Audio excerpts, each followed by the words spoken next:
Have you ever felt the need to make a change in your life or business, but you felt obligated to what you were already doing?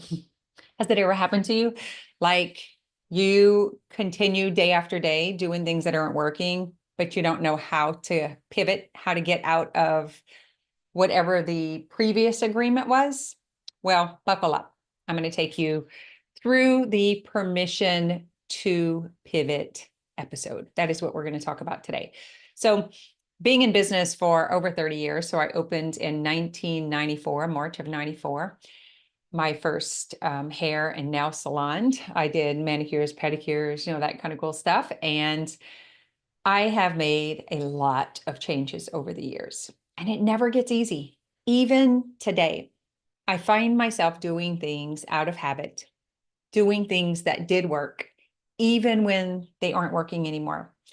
But my commitment and obligation to my word or to what my vision was, it's like padlocked, and it's very hard for me to let myself off the hook. So I'm curious if you have that same experience whenever you start a coaching program or maybe an intensive, or you start working with a client for a certain amount of time and it doesn't turn out the way you thought it was going to turn out.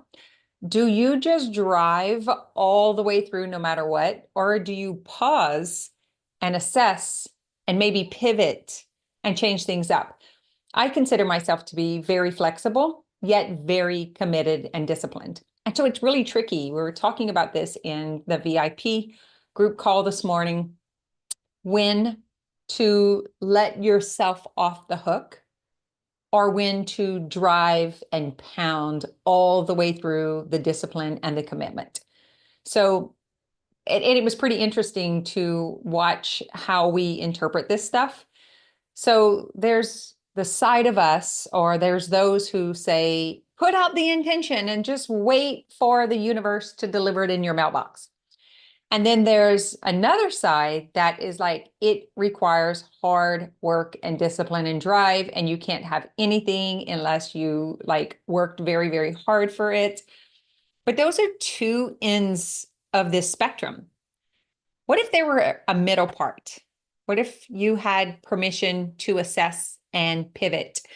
I call this tattering, and it's going and trying something and then assess the results and then tweak it and then try again. And my friend, that is what business is like. That is what entrepreneurship is all about. There is no perfect how. There is an intention, there is a vision, there's a math and path, like, oh, this is possible.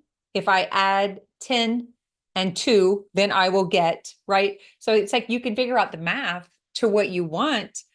But whenever you find yourself really stuck in the weeds and trying to figure out exactly how, chances are it's time to assess and pivot. And listen, this is very common. This is something that our mind does all the time. So there are so many aspects of us. And I'm going to tell you a little story about how I came to talking about this today in my own personal business and life. So I'm very driven, as most of you may know. I've been doing this podcast for a very long time. I've been in business for a long time. I have switched the nature of my business, but it always stays in self-help and empowerment. I want to educate and empower and teach and show people that whatever they want is possible. If it's possible for someone else, it's possible for you. But you have to be willing to question if it's what you want or not. I think that's the tricky part. Just because you see someone else does it, or are you willing to do what they did to get it? And if you can't answer that question, if you can't look back at their success path and say that you would also work that hard or stay that long, you might want to question to see if it is just your mind attaching to ideas, or if it is really truly your idea. Because I believe if we've been given a desire, if we have a mission, if we have a purpose to fulfill, I believe that's given to us by God. I I think there is a greater force at play outside of us that we are kind of following along through faith. That sometimes I believe that. Other times I'm just mad about all of it because I'm like, this is not mine. I don't want it and I can't kill it. It's unfair, right? You know what I'm talking about. If you are a purpose-driven entrepreneur and you are in the people department, you know how like it's all about helping people. It gets frustrating because you can't control people and they have so much disbelief and they've had so many like negative experiences. And so they often put that on you and it's coming from fear. But regardless, if you have the passion and desire to serve and help people, it's really hard to put that out. So with that said, I found myself like kind of in this more driver mode. And I started listening to feedback from my clients who were feeling pressured, like feeling like they were disappointing me because they weren't moving fast enough. That was the first indication, like, okay, something's going on here because that's not my intention. That's not at all what I was meaning to do, or that's not what I meant by what I said. So that told me to check in, to back off, settle in, and see where that urgency or where that pressure was coming from, and if it was within myself, and if I was bringing that into the container. So I did that. And come to find out, I had gone off track. So I'm about 50-50 business and personal development, coach training, like that 50-50. Like I love helping leaders, coaches, entrepreneurs get into position to better serve. That's number one, that leads the front.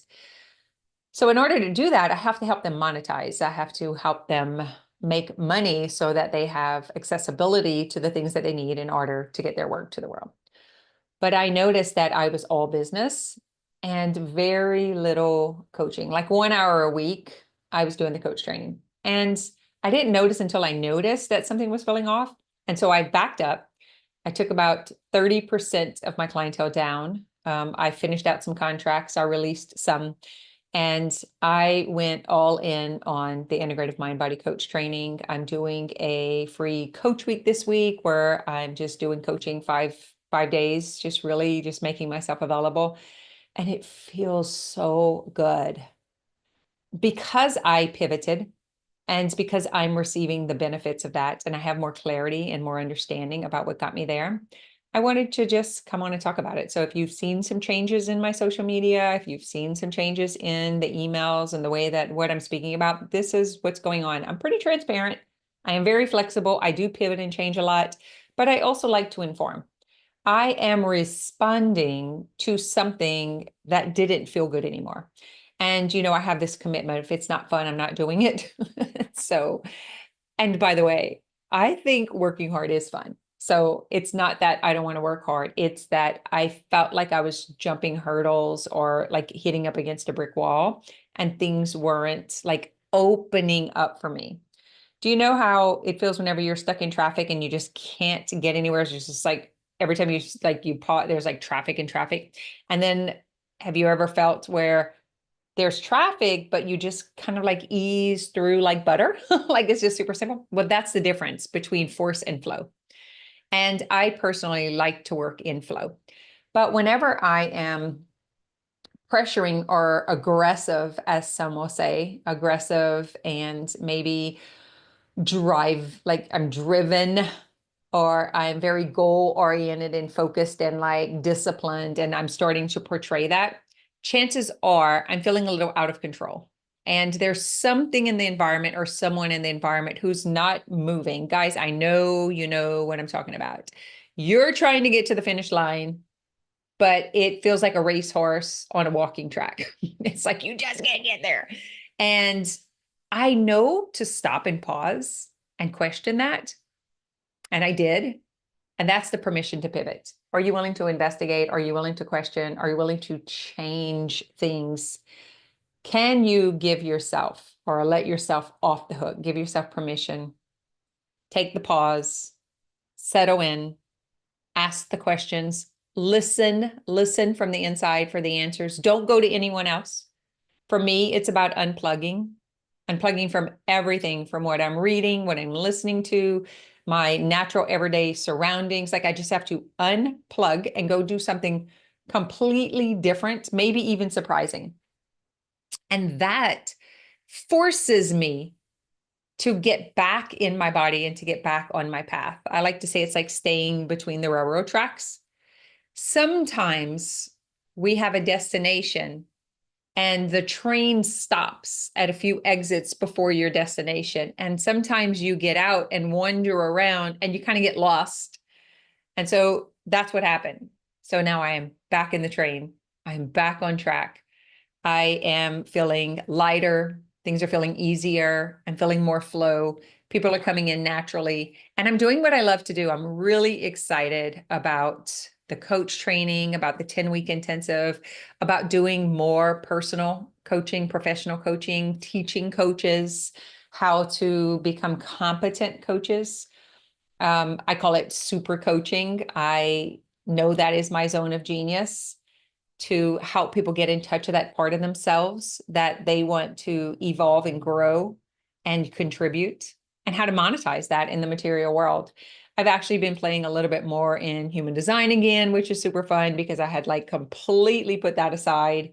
I don't know, I just got aggravated because it had become like the new thing everyone was talking about, but it was all mental, just a bunch of mental stuff, which was not fun at all for me. So I just completely detached and just saying, I gave myself permission to pivot, to get back into more play and more flow, release some of that serious pressure of survival that I was feeling from my clients, and also serving in a very aggressive community and just driven, just a lot of drive. And I know that about myself. If I'm in one environment too much, I tend to take it on. So do you know that about yourself? How do you pivot, or how do you give yourself permission, or do you force yourself to stay with something that's not working? Are you willing to question and change it? Or do you feel like you're stuck in cement and you can't make the change? Do you have shame about changing your mind? Because maybe in your upbringing, you were told that you were supposed to choose something and stick to it, and you can't change your mind. We find all these little traumas, and it could be coming from a 6 or 8-year-old where you decided on this certain candy and then you didn't like it and you were forced to keep it. Like there's all these little innocent traumas that are imprinted in our body. And that stuff is often leading the way of your decisions today. Or sometimes we're just trying to avoid doing things wrong, making the wrong decision. And so we don't give ourselves permission to pivot, to play, to get curious. So that's it. That is my story. That's what's going on. I have been like playing with this for a while. It's been a few months, and it's been a few weeks that I made the decision that I was either going to leave home for 21 to 28 days. I was going to do something different. I was going to hop in the van and go on a road trip. I was going to go into nature and go camping. I don't know, something, but I needed to get out of the environment. And I have now been able to give myself that time. So that I can pivot, and so that I can play more, and so that I can flow more. And I'm curious to hear if it was something going on in the universe, if it was like planetarium, there was some kind of influence going on that's finally been lifted. It felt very pressuring. It felt very serious. And I did inquire with some of my trusted resources, like, okay, what is pinging me? What is going on? I know I'm super sensitive to the changes that are happening in the world. And it was a little bit of all of it. But I think the most important takeaway was the flexibility and the ability to pivot. And more than anything else, the willingness to stay disciplined, stay committed to the mission, to the intention, not drop that, but get out of the weeds and out of the mechanics and kind of allow life to come to me a little more effortlessly. But I'm not sitting waiting for the universe to deliver something in the mailbox. That's not at all what's happening. I'm actually anti that, because you can't repeat it. you can't do it again. You don't know how it happened, and you're not in control. So I do believe in gaining power and control of what we are creating and how to consciously create. So that is the 5-step process that I teach. And if you are interested in coach training or learning more about this mind-body coaching or super coaching modality, I invite you to come into the community, respond to the email where you're getting this or to wherever you're listening to it at, and let me know that you're interested. We have a couple of options that are coming up. So that's going to be starting soon. Coach training is actually open enrollment. So we've got a great group already going. That's something that's just open enrollment all the time. So we just kind of keep going through it because of the way that I have changed the format. That is working extremely well. So I'd love to hear from you. I'd like to know what's going on in your world. And if you have made a recent pivot, or if you're currently being challenged by something that just doesn't seem to be working. Like, are you banging your head? Are you stuck in cement? Or is your mind just trying to figure out what to do next, but you're not quite sure what that is? Or do you feel like you're being led? Do you feel like you're being summoned into change? Because for some of us, it's our age, it's what's going on at this time in our life. You know, we've maybe retired from what we were doing before, maybe the children had left, or maybe you're just ready for a change and you are finally brave enough to take that risk or take that chance. All right, have an amazing week.